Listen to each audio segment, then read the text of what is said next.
Good evening. 3,819 days until I'm 40. Just gonna wait for things to sync up here. But today's topic is, well, there's a bunch of things, but I felt what's at stake is the appropriate thing to title it by. Had a lovely day. Went out hiking, touched grass. Was a very good time, actually. I don't know if that's gonna sync, but I'm just gonna continue. So, the topic of the day is US Strategic Reserve, finally announced and with specific tokens and coins identified for its purpose. This working? Yeah. America first, indeed. Um, if you've been following what Trump's been talking about, anyway. And what's funny is with like Cardano and Ripple, I've never actually touched nor truly understood them, and I forgot what else he approved. Bitcoin and Ethereum, though, as an afterthought, was too funny. Uh, I mean, it wasn't unexpected. Like that's just Trump for you. Actually, the difference that the announcement itself made to like the prices of each of these coins really goes to show like how much support and value there already is in some of them. Like, did the announcement make much of a difference versus not?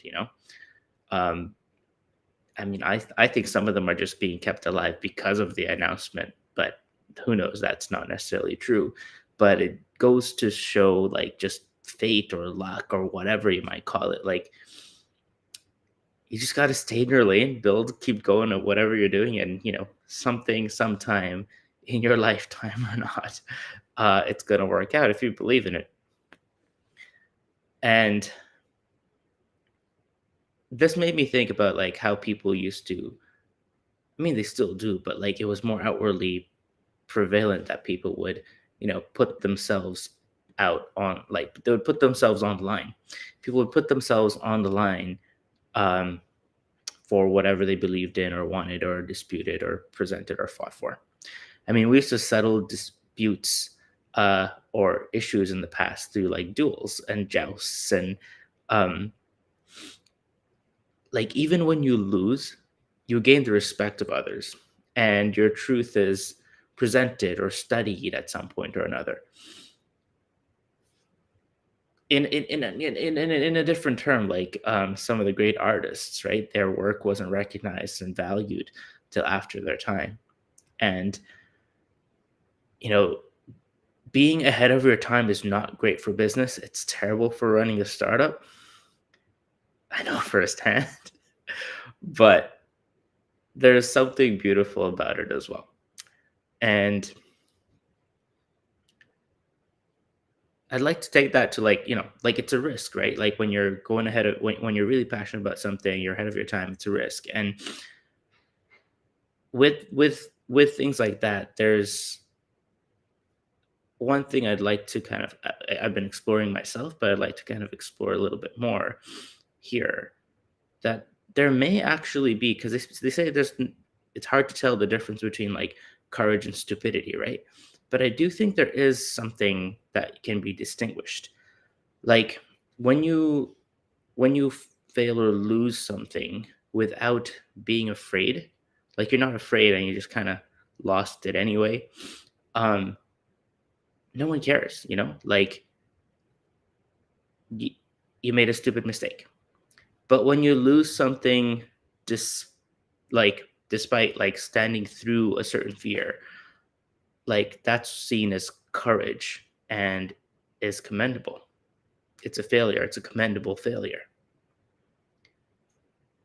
So not all failures are of the same color.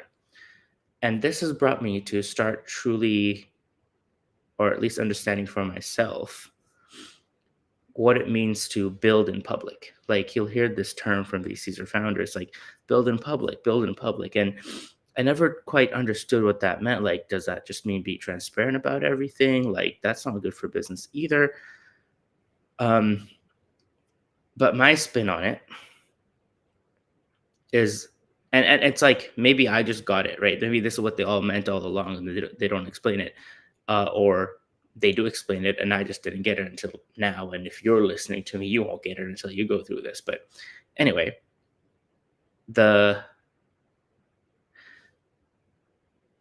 my realization is that because look, because you can't just be transparent in everything. Like good management is good politics, and good politics is about sharing and withholding information at the right time and right place, depending on who you're speaking with. And information is power, and power is leverage. Like it's all connected, and it gives you what you need to operate your business through many and through all the different circumstances of the world. And it can be said so about yourself as well. So it's the answer has like I thought it was transparency, but it's not necessarily that. Rather, what people are talking about, I found, is more about taking responsibility. Like it's about sharing what's at stake. Like what are you putting up to lose? Taking responsibility for that, and your fears, taking responsibility for your fears. And you can talk about fear without showing fear. Feels might seem obvious thing to say, but it's an unlock for me, the practice of like, yeah, I'm afraid of this, but I'm not showing that I'm afraid. I have like a strong energy that goes with me being able to talk about it rather than showing it.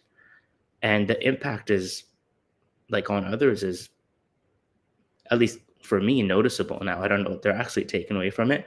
I should interview people further about it, but it's it's honestly a world of difference. And more realistically, like your fear is just going to show anyway. Like, but with just enough, but with just enough conviction in what you're doing and what got you here, you can just keep people guessing. And this is, I think, a core aspect of playing hard to get, which I've come to like, wow, stems in fear, and you can use that, and um, it keeps people guessing, right? And yeah, people do enjoy a chase or a challenge. I personally believe it's more useful outside of dating, but people do use it in dating. And with integrity, it can be quite enjoyable for all parties involved and really create something and drive things forward. That's my reflections for today. I'll